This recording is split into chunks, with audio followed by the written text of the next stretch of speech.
the new anointing.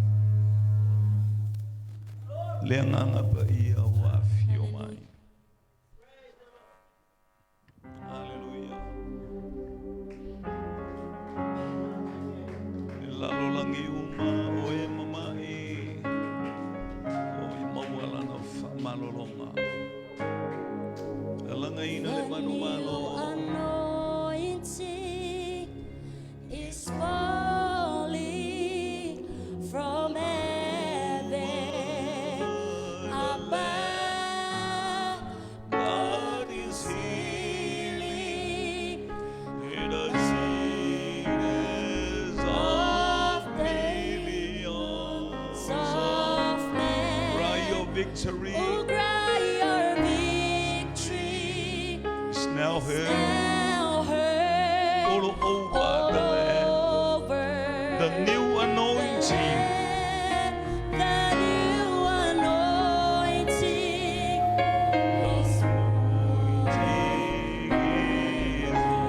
Leanganga pa iya walilingi mai. Leanganga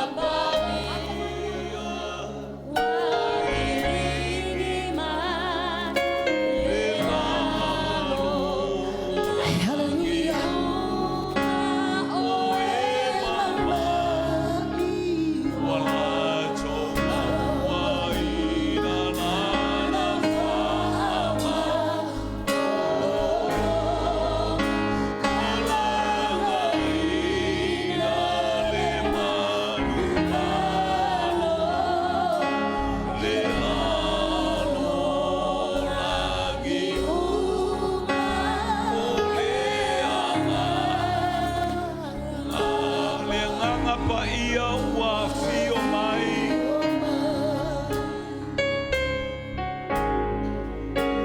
Leanganga pa iya walilingi mai.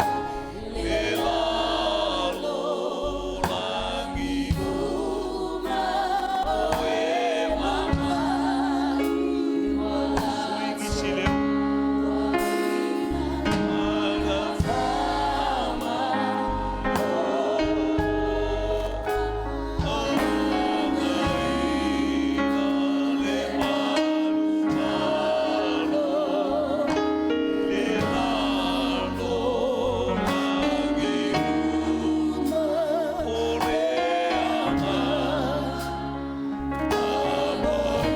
The new anointing is falling.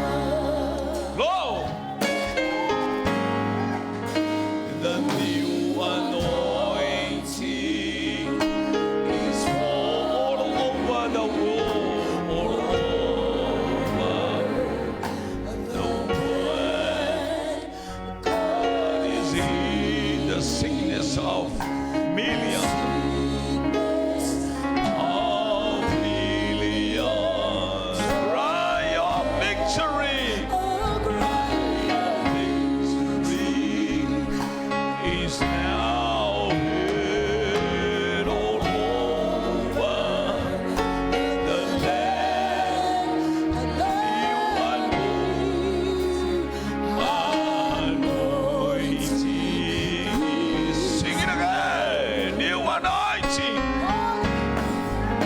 The new anointing is falling all over the land. God is healing in a sickness of millions of oh, cry your victory is now heard all over the land. The new anointing is come, Holy Spirit, I need you. Holy Spirit, I need you. Come, sweet Spirit. come, Sweet Spirit,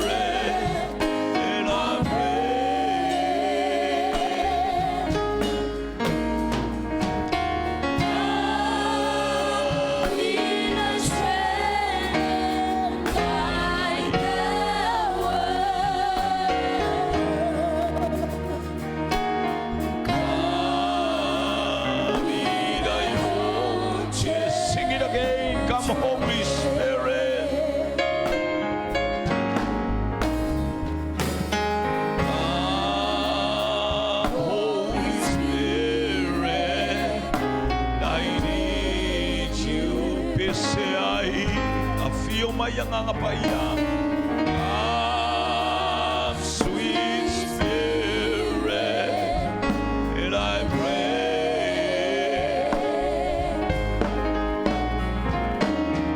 Come in thy strength and thy power.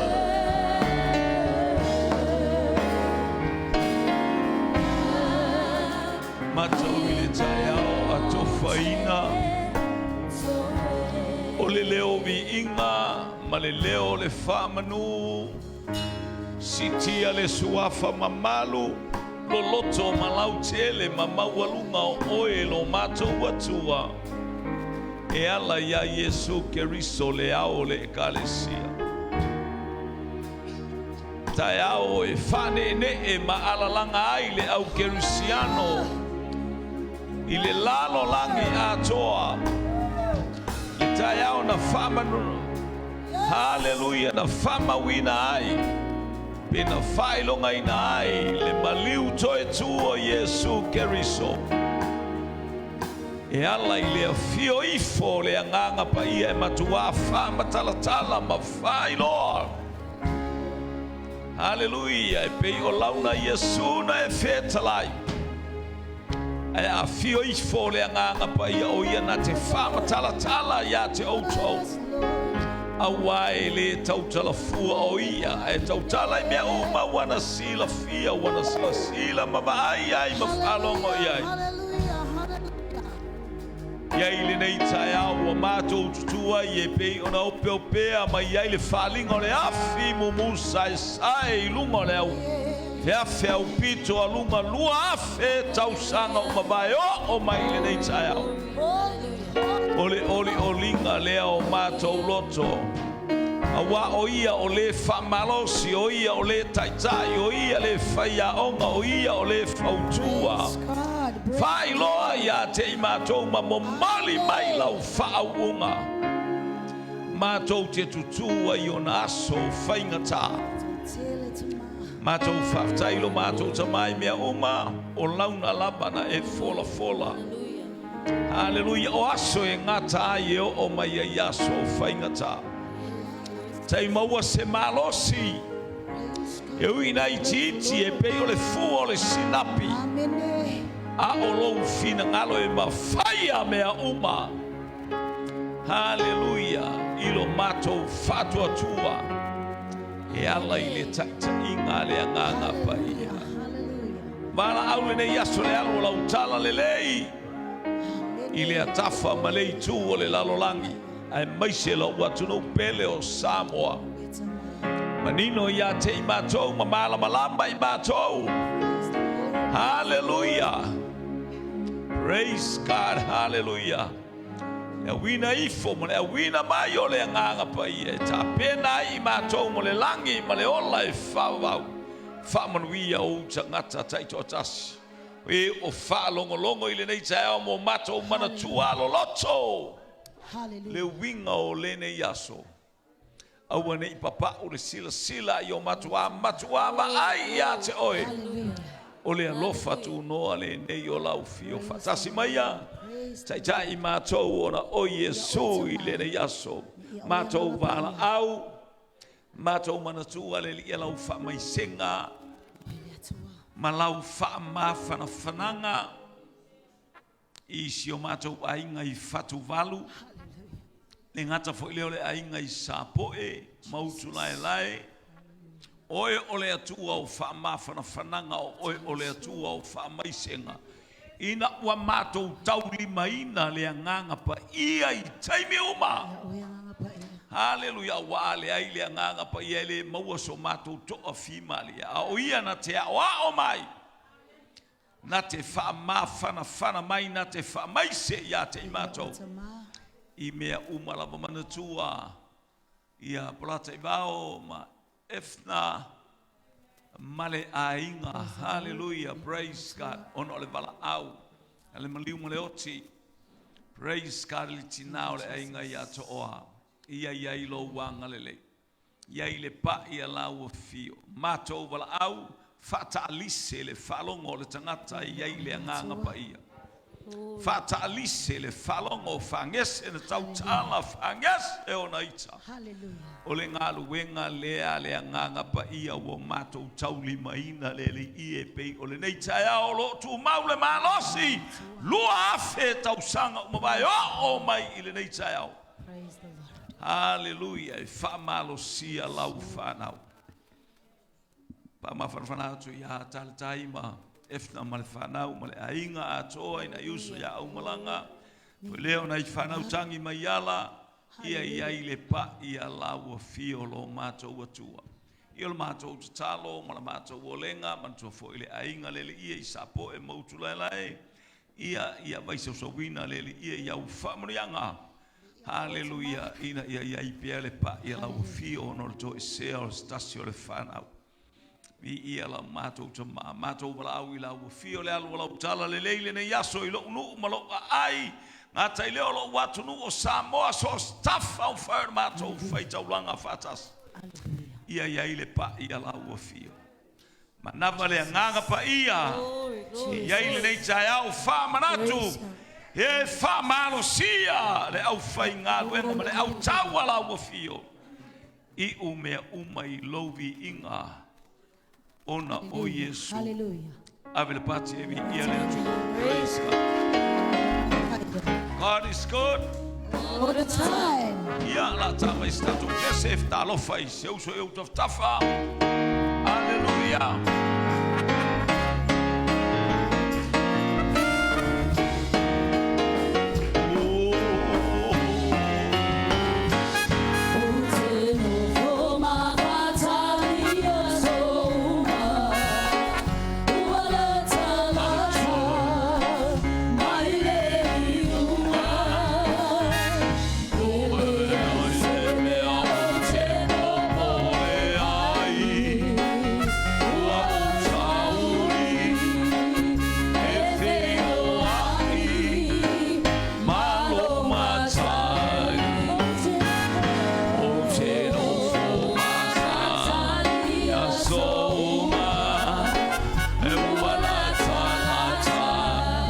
Fatalofa ma ata awa te fa ele se me taus fatalofa ele ai ni fo fa lo mai le nganga pa ia yo folinga o ai malo matai e toi a fio mai Yesu e toi a fio mai e toi a fio mai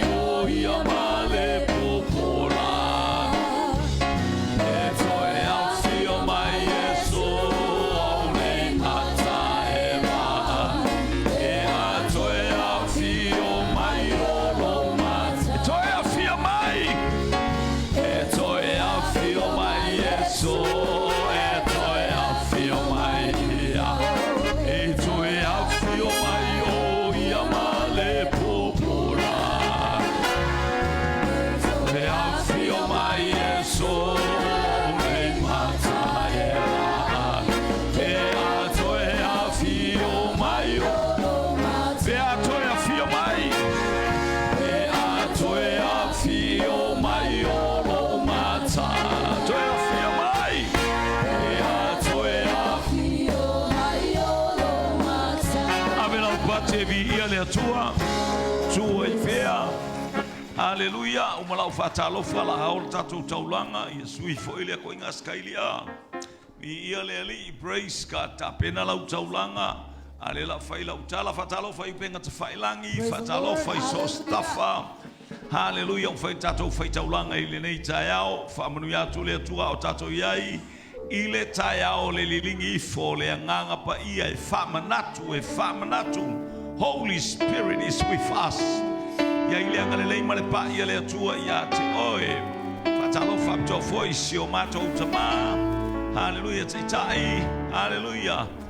Ya bishop ati o male tamai. Hallelujah. Tapuai mai mafaitalo sanga I tonu. Hallelujah. Ole la umua ole fapotonga le loftu noa I pua America Samoa. Manu ia la utalo tama manu ia le tapua inga. Fa manu ia tu le atua. Hallelujah. I o tato mainga o mafuta mai. Hallelujah, fata lo foi le kalesia. I to tono le ola fu nei mai per sepa I timeria. Hallelujah. Praise God. Hallelujah. Fata lo va to foi ya. Hallelujah.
Hallelujah. Popo I taulanga viinga, I taulanga pesi, taulanga oso, taulanga siva, taulanga fafeilo, I matau fea songi, o ia taulanga faima viinga oelo mato watua.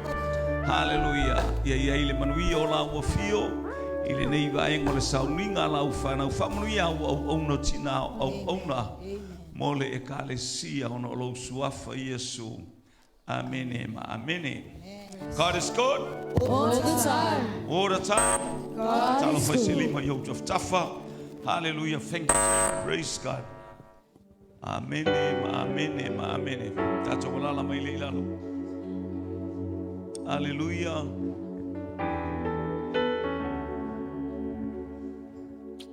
Ia to avis party evi ia le to nei tayao. Party. Ele leile atua. I taimi uma. Praise God. Hallelujah. Ia vi ia leli. So eu fortato fatalo famortato ainga. I fatu valu talo falaba. Hallelujah. Blata ibao. Mane faletua, mane no falo. Ia vi ia leli. Hallelujah, ole tangata ole anganga pa I, ole tangata o whaama whanafananga. Hallelujah, ole tangata e whatalise lana wa ai e tumu I le whaau unga le atua. Ni ia le ali, praise God. Hallelujah.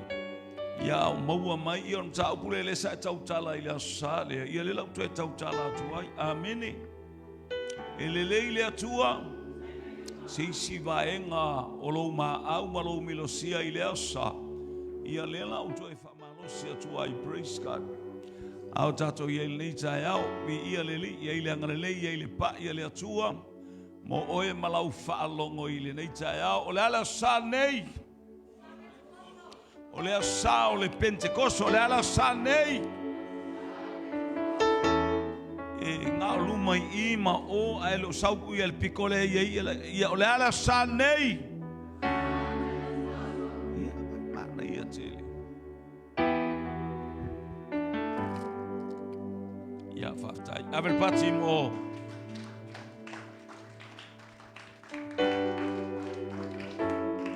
Mo le tamai wha evangelia wha olioli lea mai Nasareta. Whaftai Nasareta whaitaulanga vi ia le li whamanuia le atua I le nei taiao. Ia o le asa nei wa Hallelujah. Lo tapua ia ele falsa malea falsa all around the world. Hallelujah. Christianity. Hallelujah. Ole o ilatou ole au Gerisiano. Olo o tapua ia ai mafamana tuina ai le aso nei e taua. Hallelujah. Ole aso sa Pentecosto. Mi ia le ali. Praise God. Ia no le sala unga ile asale so sala unga tonu ia le. E to au mai tatou te falongolongo ai. Ile tusi ama laki lon ta upue. E tolu. Malaki lon ta upue tolu fai upue lua mal fai upue tolu. Ama na foi tau uma ya mai amatanga sau male lua sau male tolu. Tu ai lunga va mole. Hallelujah. Oh, so leilo ala makat. Praise God. God is good. All the time. All the time. And God is good. Ia. Ia le ali. Ole fe au ole Pentecosto, ole fe au mo oe mo au. Au tau manu malo. Hallelujah. E ui mai tofto fonga e tele manu malo e tofto fonga e pei ole afi. Amene. Au tau manu malo. Ia. Ui mai tofto fonga. Hallelujah. E pei ole afi. Ia le ali. Manu malo ile afi o tofto fonga e pei ole afi. Fai tau man tatou fai tau nai lunga ole lau papa ia. Whahauta o te tuina atu lau sāwali. Nā te sauni le ala i o uluma. E whafua se i fōi o nau o mai lo na malu o le alii. O le wasai lia e o tou. O le angeru lava lea o le whea mainga. O le wa o tau nau i ai, whaauta e a whio mai lava o ia, ua wheta lai mai ai e o vau au. Praise God.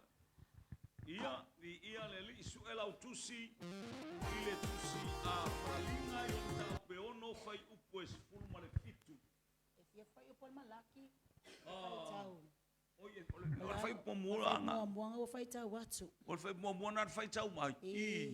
Ia fatu tasi o le tonu fai tau mai le lua ia a waise na te lava tali le aso lona afio mai o ai fo ise na te tolai pe a faalia mai o ia o wa o ia e tusa ma le afio le tunu au e tusa fo i ma le moli a le ta ofu a le moli e no fo o ia o le tunu ma fa mama i le ario na te whamamaina le whanaunga a levi.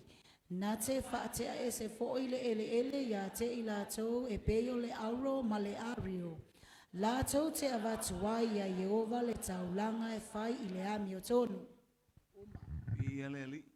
Praise God is good. All the time. All the time. God is good. Ia. Pea no whai atu ole atana le safa ali mai el whailaunga le salea. Ia le atua. Ia fai whamalo si ali lau sunga e whafonga mai le matoto e talanoa atua i pia e maua mai o lau launga le nena e launga i lea sa. Hallelujah, pe sopo ia le vai, e le malemo, pe la sia le afi, te le muai, au tau manu malo, e tofo ina i le afi. Au tau manu malo e tofo ina i le afi. Amene. Ia so tu ua o ia sakaraka me sako ma abteniko. Ole au tau e nofo i le whaau unga le atua, le anganga pa ia. Le ale manu malo, ona o le anganga pa ia. Ele tele manu malo pe ale ai se ngaluenga le nganga pa ia pe ale se nganga pa ia I lo wolanga. Dei se nganga pa ia I o tato wolanga. Tato te fata mala I le maftanga ma le nganga pa ia. O le au tau manu malo. Hallelujah. E tofo ina ile afi. Ia le tatou whalongo wa au mai sakaraka. Au mai mesako. Au mai abteriko. Hallelujah. Fel mena tu e natu ile afi. O le ata o le afi. O le anono ai o afi. E tau mawhai tangata e susunu ai oe. Wata iai taimi o le afi whale anganga. O le ata o le kalesia malosi. O le ata o le kalesia wa sauni ai le atua e manu malo. Manu malo I taimi uma. Never fail, never give up. Malo bala tai vau, manga ia le whasoa. Pau ai te whasoa I le upo le ao o mai. Hallelujah. Praise God. Tof o ina I le afi. O ti ngā mawhainga tā I tonu le ainga. I to tonu le ngā luenga. Wherever you go, so se mea I te iai. O loo I ai le tofo to whanga o I tātou. I mea uma I pei o sakaraka. Me sako ma apteriko aia. Le afi. Praise God. Hallelujah. O ti ngā mawhainga tā awa. Tō ia te oe le atua. Le mata ala, ma le mata I sawa le nganga paia. Hallelujah. Te ngalue ai, te mama ai. Hallelujah. Whamai ai alu le mai e le lo fia oe. O ama I tafe, o ama I ese puna mai. O le ale malosi o ngalu o le lalolangi nei. E le te le lo fia. Ai sea, o oe o le tangata ua whamalosia e le nganga paia. O e tangata e taitua lua ma le nganga paia. Tai awa uli a fiafi whatever time of the days.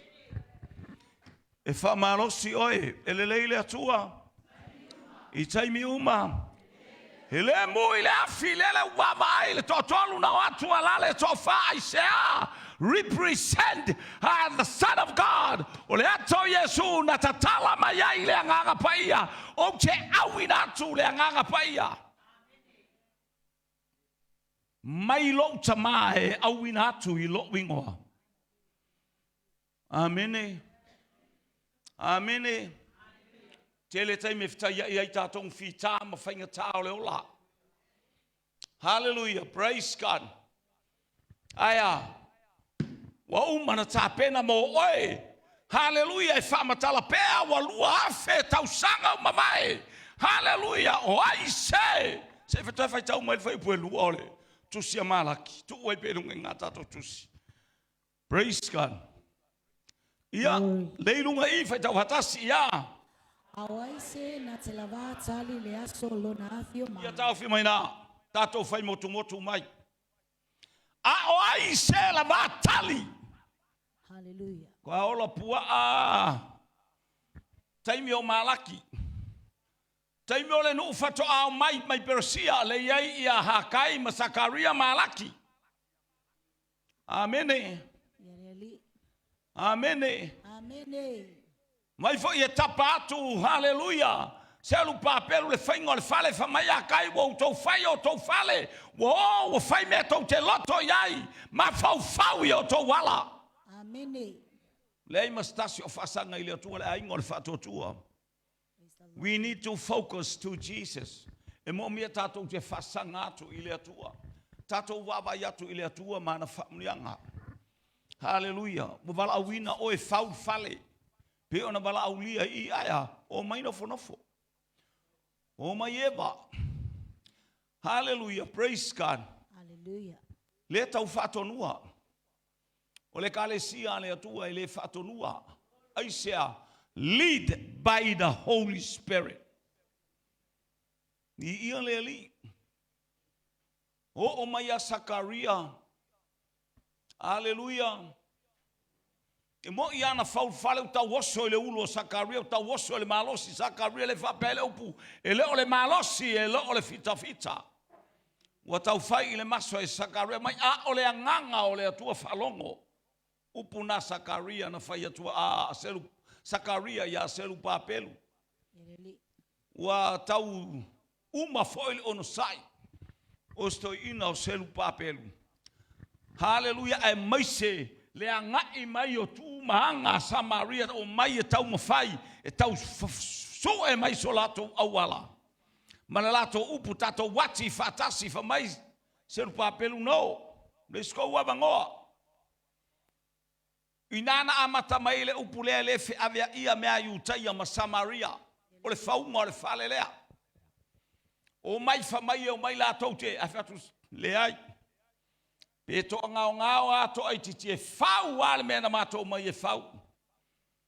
Ai walu o tau waso le mafau o Sakaria. Selu papelu.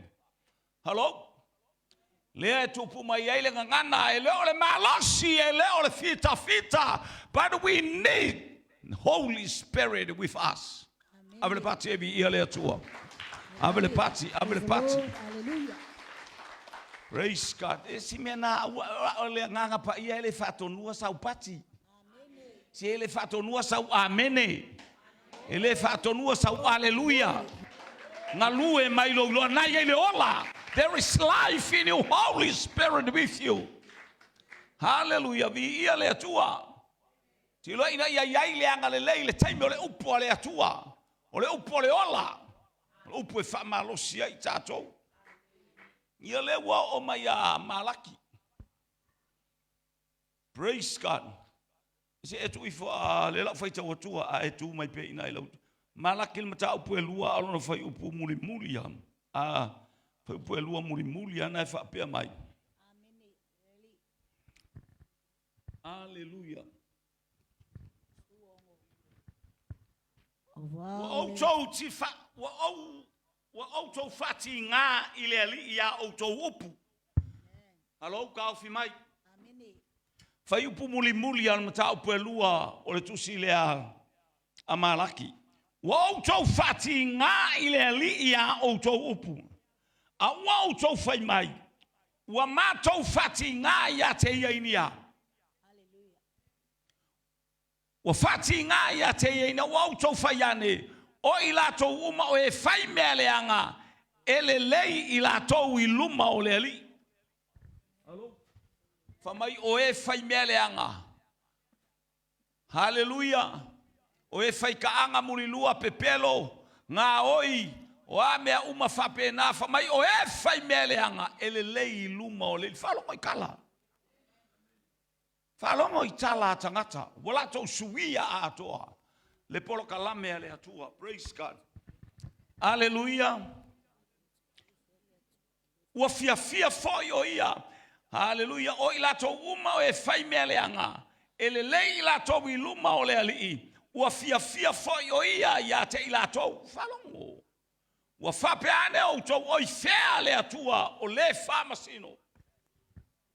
E artala le o mai nei vai temi le ala ngai wa a fe foi ko ku fai mai le mo tu sia peter fa mai foi ko e fia mai yesu arnge ia fa kari arnge ia fatali pea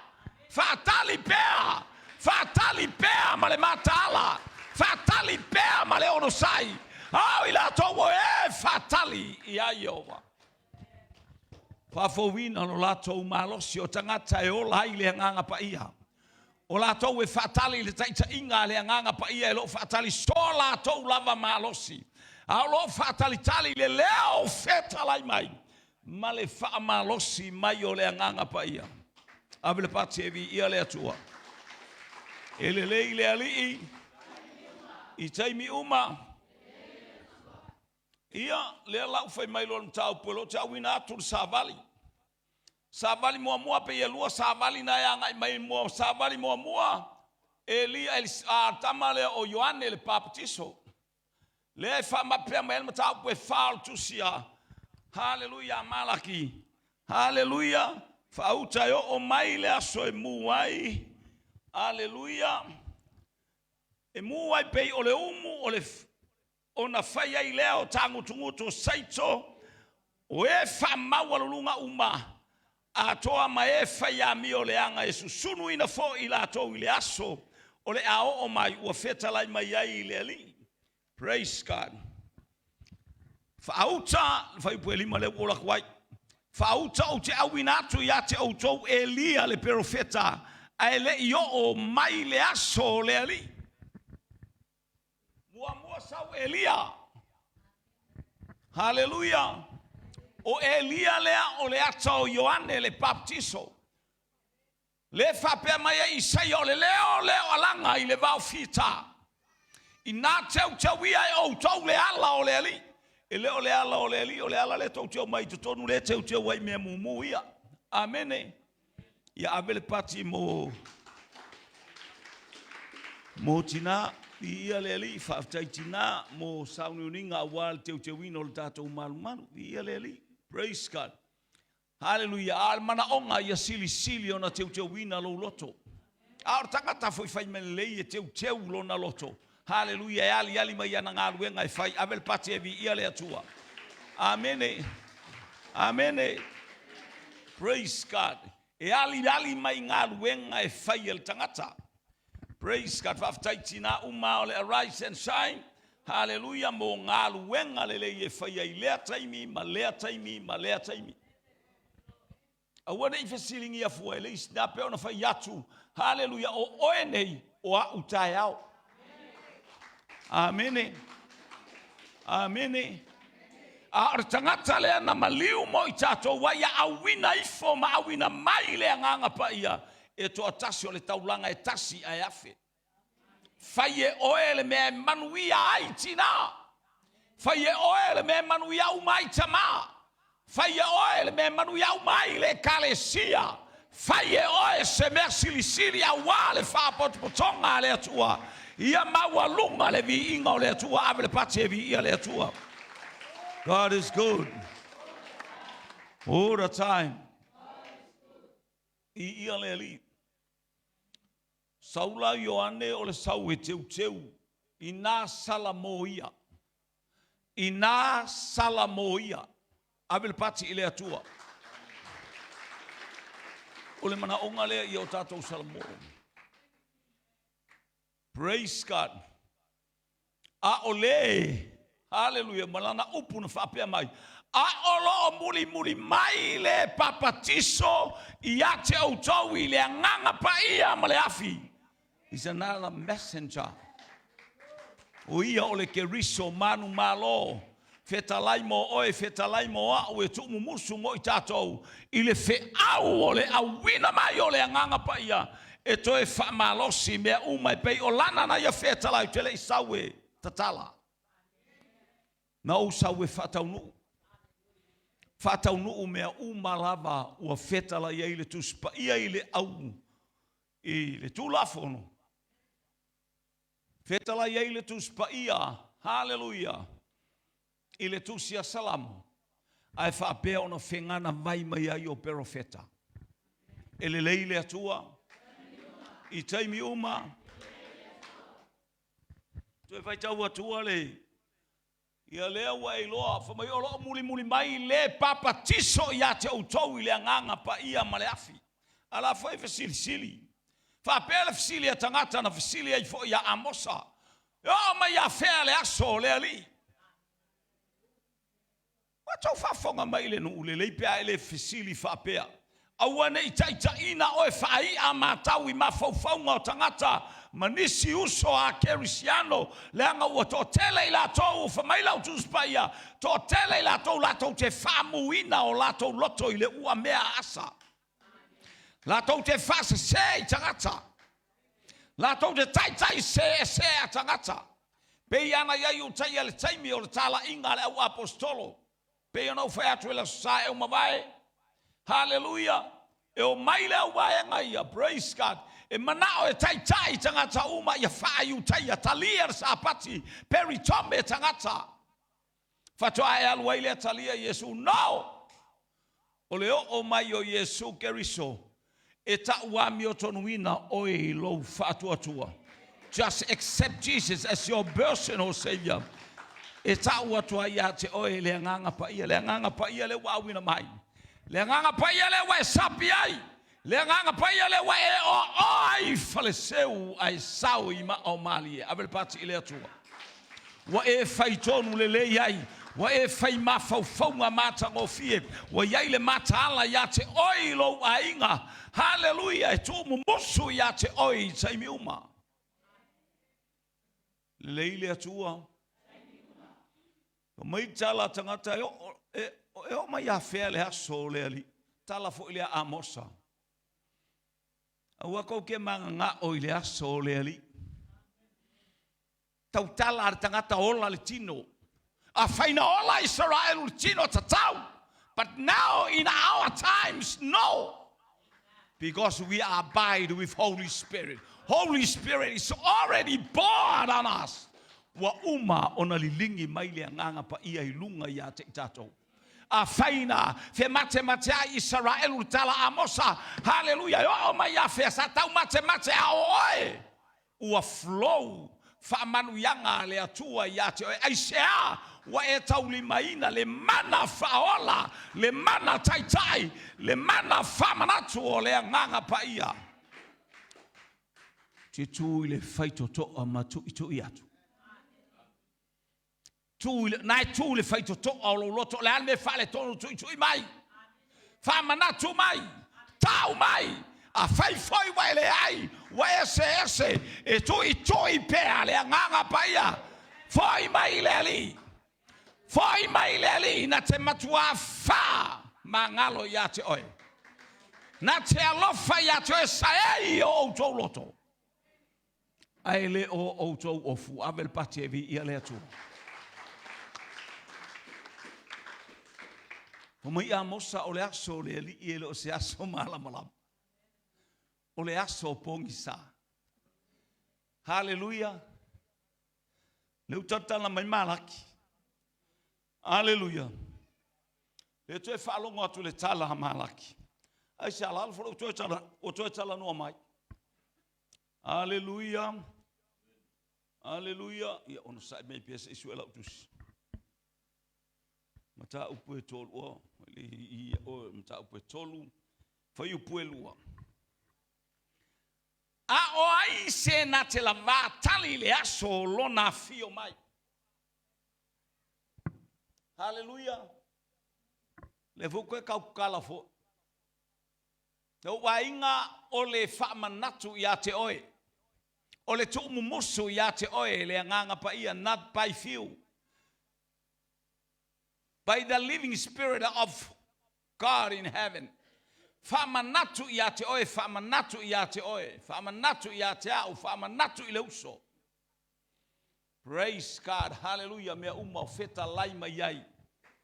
Le atua e ala i le taita inga le anganga pa ia, vi ia le ali. Le ua to e fisili mai, whalongo le fisili fo ilea le sata umai e le whaila unga talu ai. E whalua ana umai i le tusile a malaki. Na sau fo ile tusi a malaki maua mai fo ile a onga tus pa ia i le aso. I le aso tofi. O leo te ilona o i ele su enga ma o i ele tala le whaila unga sa whaia onga. Palongo lele ua fisili. A o ai se na te la vatali le aso lona a fio mai. Kala malaki le whalinu. Amene i ala tau tala wha ono. Praise ka ai maafu a le kele o ia mea o whaifi au. A tala noa la i whaifi au po o staulanga po sale vi to tonu o le nula. Kalangoa uma i a kako uma. E le kalangoa whapikoa ngang whaifi au ia kalangoa aku. Ai se an meu leanga ua faa ofuina i tātou e leanganga pa ia. Ua faa ofuina tātou e leanganga pa ia te le tu fesilia fesili ia te ai. Ua faa manuia leanganga pa ia i tangata uma. Hallelujah. Praise God.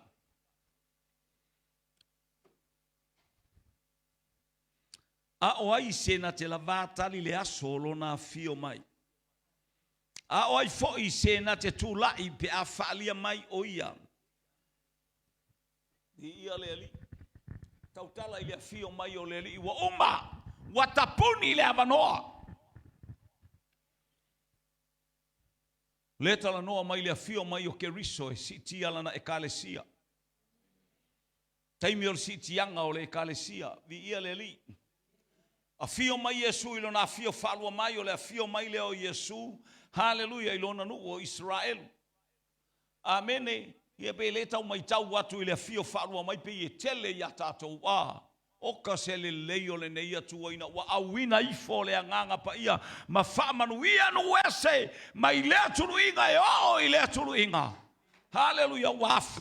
O mai ate i tātou Samoa. O le toi nu ua leo le tulu inga o laulangi o Samoa. Aya, whaftai i lea tua wa wha ofu Samoa ia na whamanuianga. O le anganga pa ia. O le toi foi whaalua mai la leo Yesu le foi mai. Hallelujah ilona nu. Hallelujah, praise ma taule taua. Amen.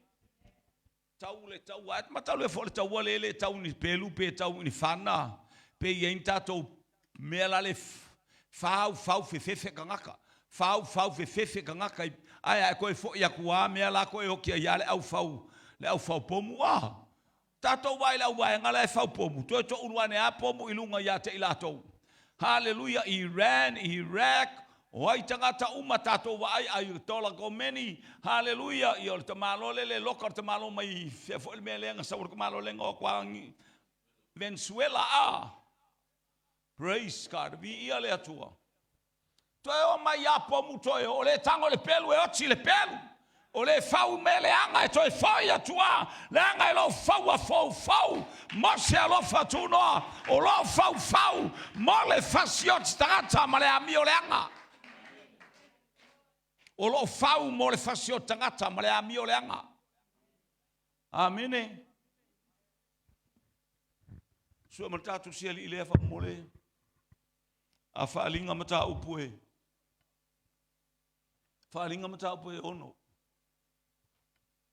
Se vai to e fo ia to me ia te oe. Ua ta tala lona ono fa mau fai longa. Fai upe fia na wairunga. Fai upe fia? Ia fai upe sfulu limas, sfulu wono, sfulu fitu ia.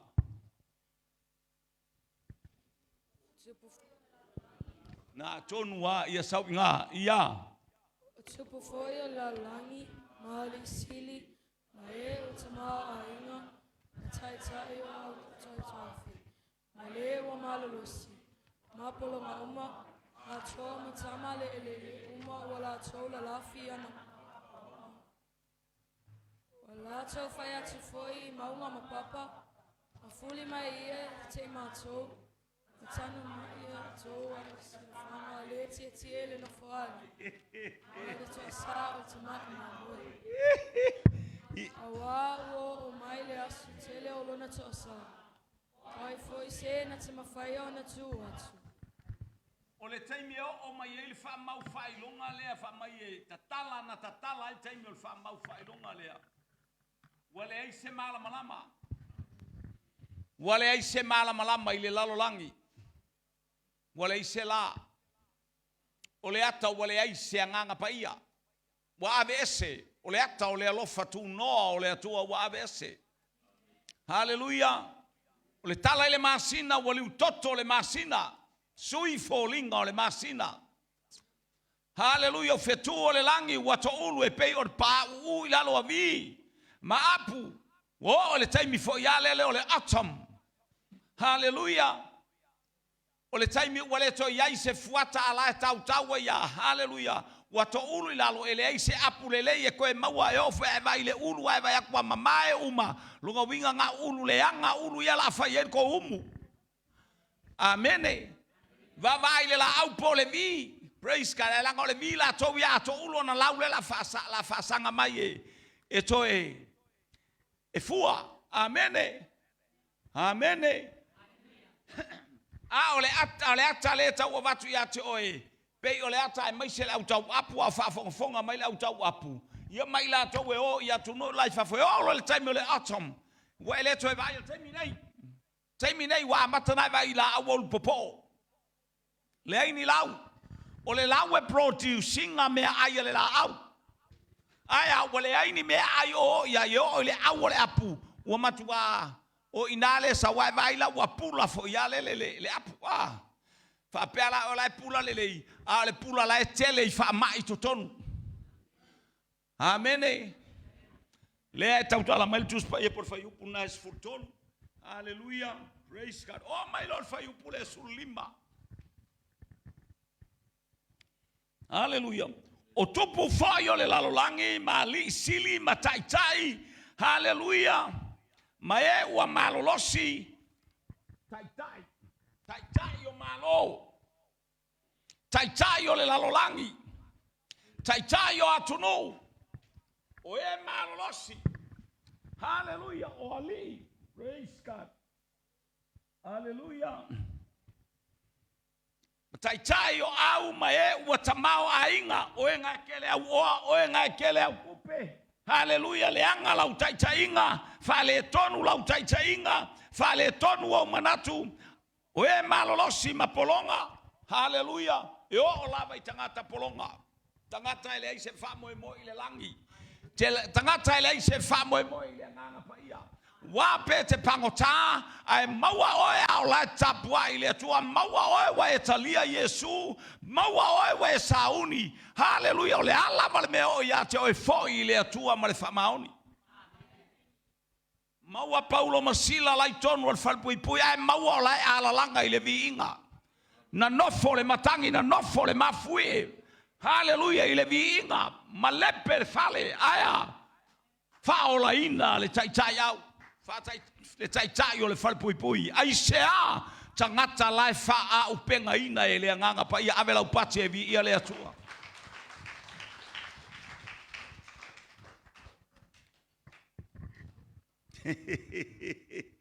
A toa ma tamale ele uma, tamale ele talnoa ia Iutaia, talnoa ia Israelu, talnoa ia te oe, tamale ele. Talia Yesu I lo loto e fai mali I ma faola I lo wolanga. You are the tamale ele. Hallelujah. Praise God. Tamale ele ale maua I le. Le maua I le. Ile polonga ale wa yai. Palongo fo ile mele fai. Wala tau la lafi yana ma papa ma maunga. Wala tau fai atu ile maunga ma papa. Ma fuli mai lale tapua ia ele maunga lale tapua ia fele maunga na tapua ia I tangata le taimi onoa fele poto fele ilo fele malosi e tau fetuli atu wale lamba le mawalunga le maunga wa ai ngata le malosi aya alaya ngai atu wale atua ai vai le mea tau lale na whano ato hai le whenga tuai o le vai le na au mai mo I tātou le stofi ma ai le mea tau na oti ai le ai se malosi ai tango e tongi tangata I le vai ele foa se vanga na wale waisa le vai fato ata ele unu amene ai atongi o ele ipasu o ele ipuvai watin tu le pito tu I u yel papa tu ai sea aya ole mea tau le nana tau wai le atua. Haleluia na ave ese ai le foafoanga I le amatanga. Ma ai le vala au maunga ma papa ma fuli mai. Lale ai tapuai. Lale ai tapuai le maunga famai le tala lau tus paia. Salamo salau to sumaleiva fai upe fitu ma le malu. Pe fofola so moenga I seoli o iai lava oi. Pe fai moa u apa au ma o lele I tulu inga o le laulangi le malosi o iai oe pe o te maulu I la loi le vasa loa loa. Haleluia, sa ili ai le penina o iai lava oe. Ave lau pati e vi ia le atua. Toni, paki foi. Paki foi, va pue hakam paki. Ia vaftai. God is good. All the time. Ia le ali. Wa bala awi maunga ma papai sea. Tangata wale I sea banoa. Tangata fa mai o fele a sole ali. O fele a sole ali. Hallelujah peno fatu ati o le taimi o le tusia Peteru la tala no ai Peteru. Hallelujah, praise God. Vi ia le li le tato mo ile aso tofi. Vi ia le li tala no ma ia Peteru le mata upes full. Il foi upes full on ta upe tot. Hallelujah. Ma ele fatu wai mai le tua foi upe iva. Ai ala na fatu wai mai le tua. Hallelujah. Praise God. Ina ia foi lana fa na we salamo. O ele salamo. Amene. Leu tato vai le taunu unga o tangata le whalongo, tangata le ai se ana i le anganga pa ia, le ai se whalongo i le anganga pa ia, o whatonton folau, i le tatou sāmalinga, lele ua toe wala au, lele ua langa, maunga ma papa ma fuli mai. Amene. Amene. Amene.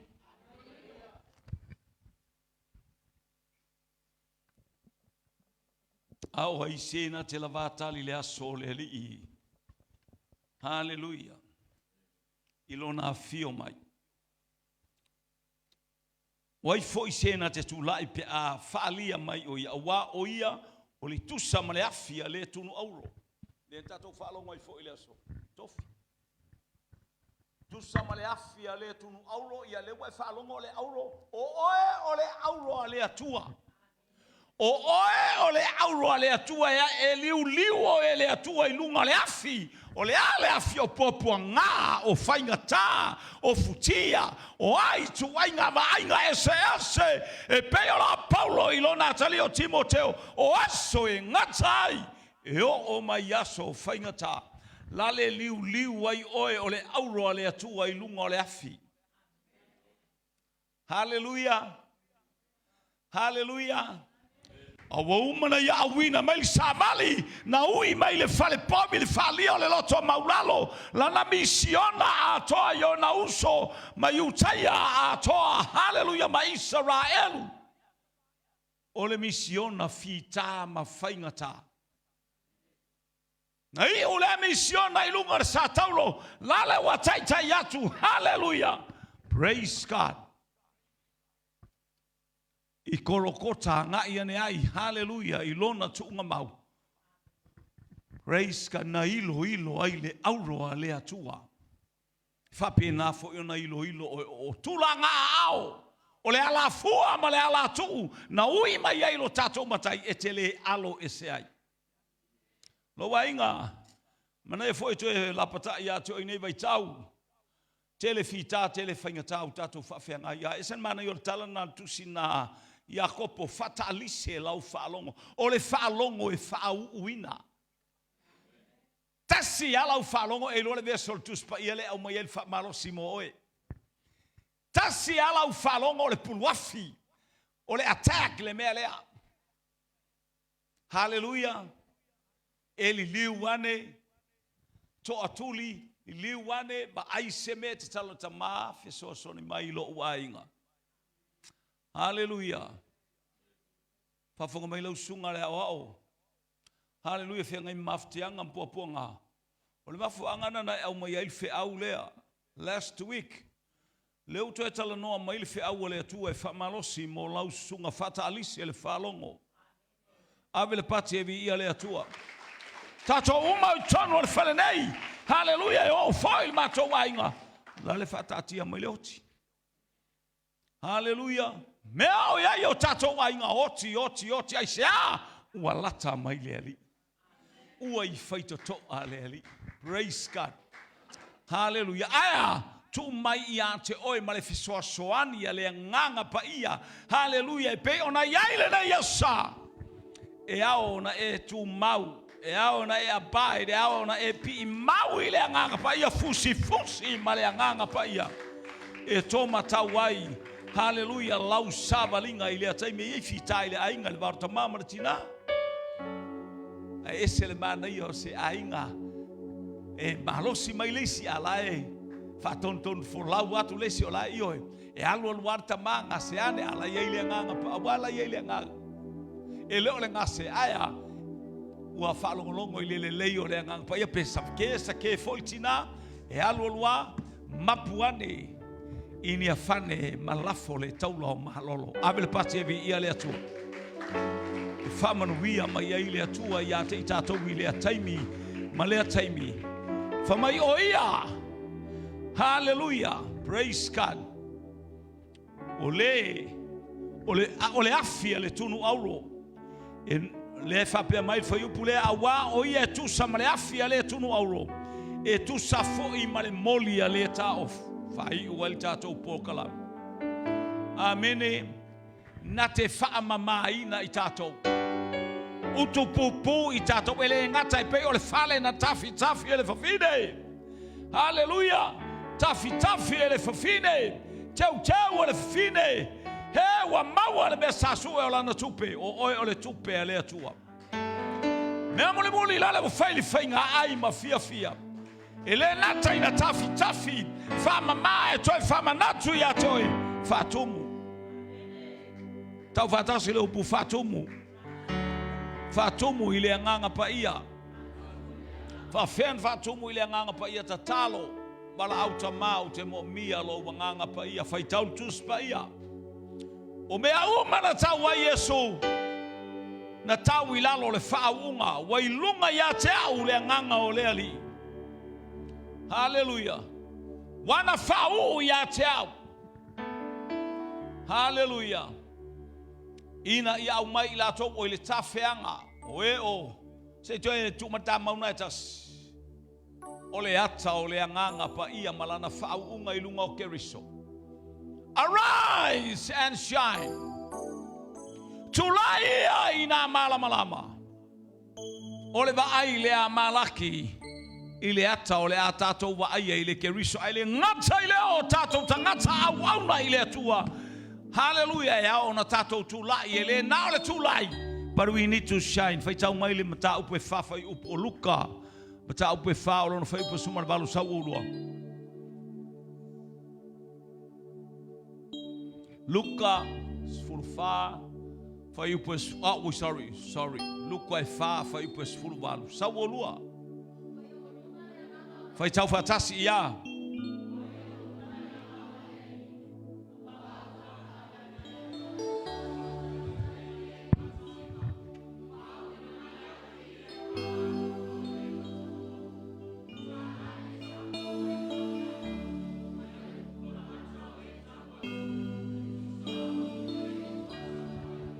Ele fai fuai Yesu Keriso le ngaluenga.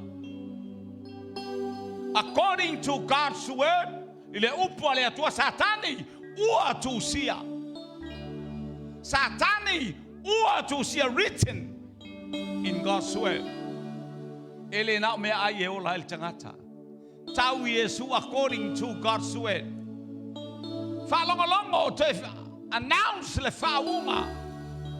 Wai au lunga le nganga o le ali te fai tau mai fai fa motu mai ia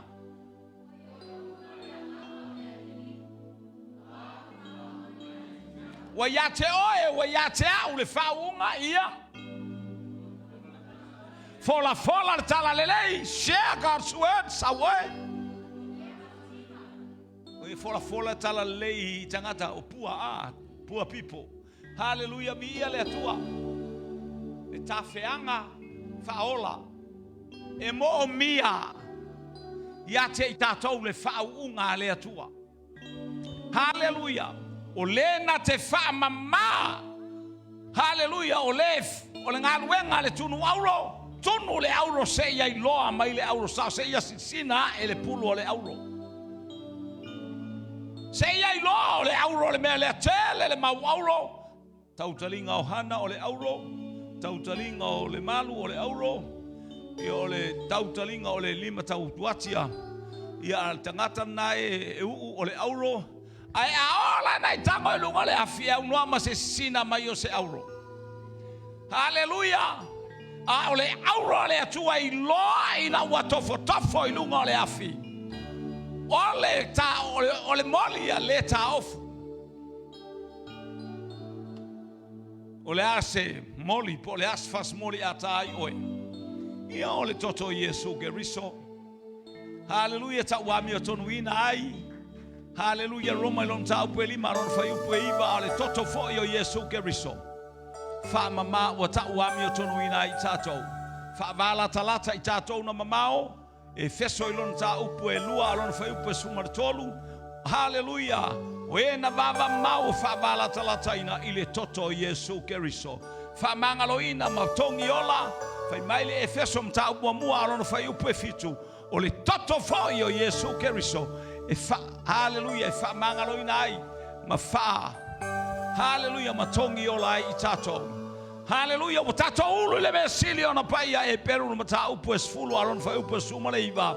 Watato ulu fale ile mesili sili ona paia. Ona ole toto Yesu Keriso. Haleluya.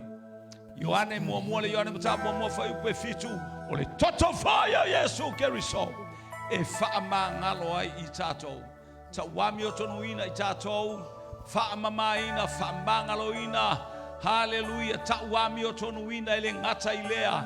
Haleluya. Faama talata ina ai itato. Ulu fale le mesili sili ona paia.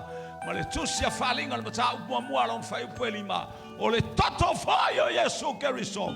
E fufulu ina ai o tato fa fitao. Haleluya. Ole fasimoli ale tamo. Ole fasimoli wa saunia ele tua e fufulu aila na ekalesia. Apalasi ya toe. Fa mangaloina o tato sisemo o tato wale o tato tula.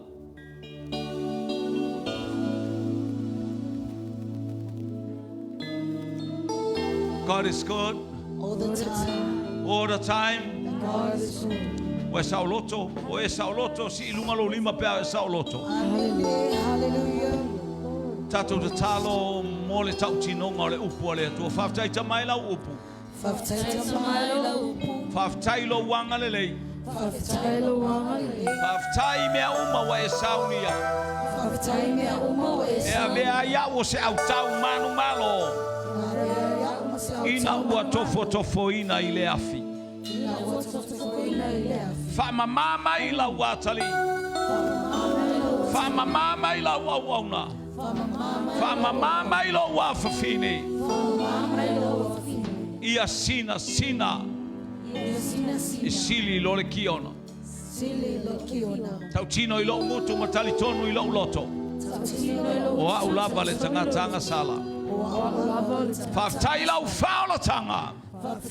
Bi ia lau suafa. E ala ya Yesu Keriso. Tama famanu yele a inga o lau wafio ili neitaya. Waise o falo mabaili a tafa maleitu. Tafe atu, tafe ifo, tafe mai. Famanu yanga le nganga pa ia. I umea uma i lowi inga ona o Yesu.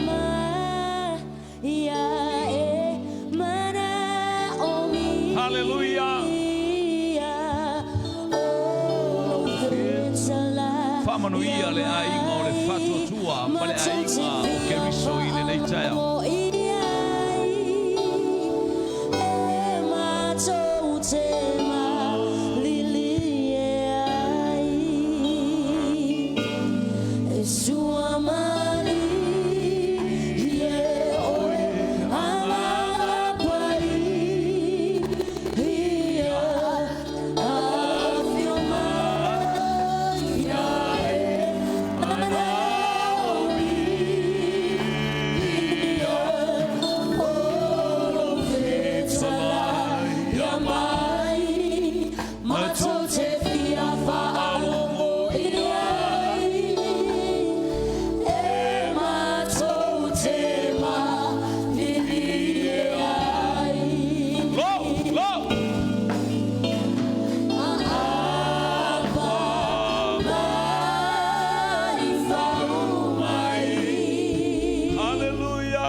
taifa. Take someone's hand.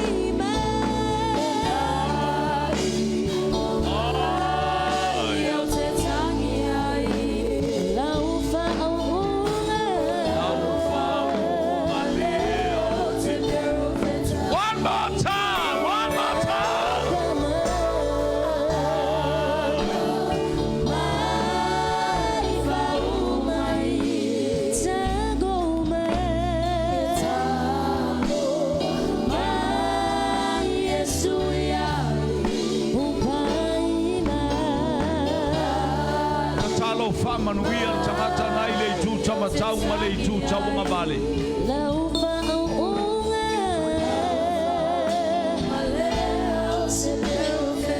Tatalo fa manuia le tu tamatau male tu tawunga bale.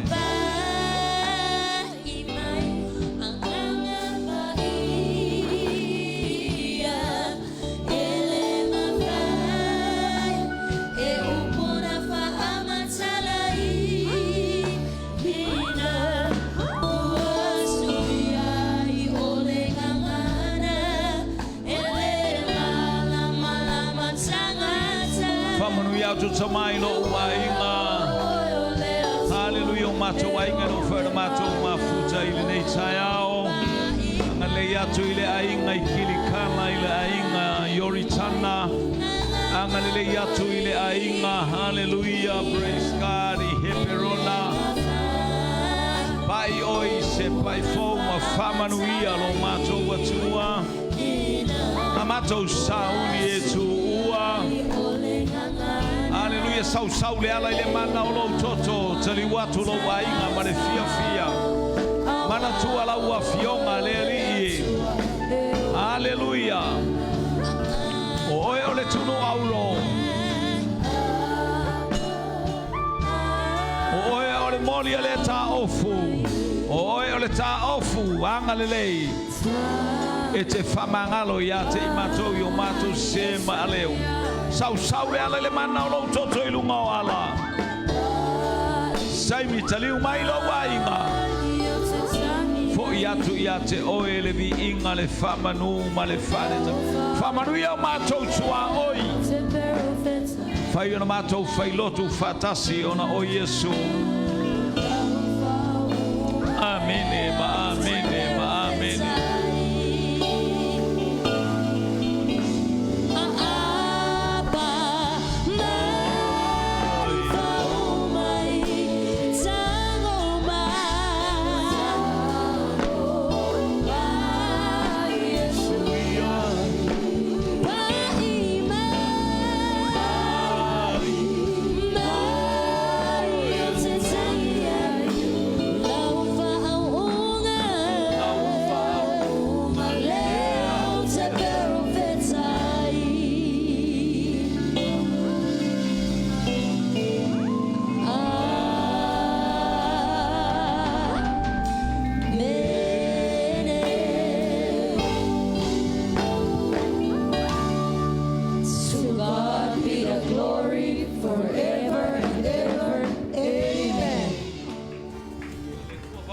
Tua nyanto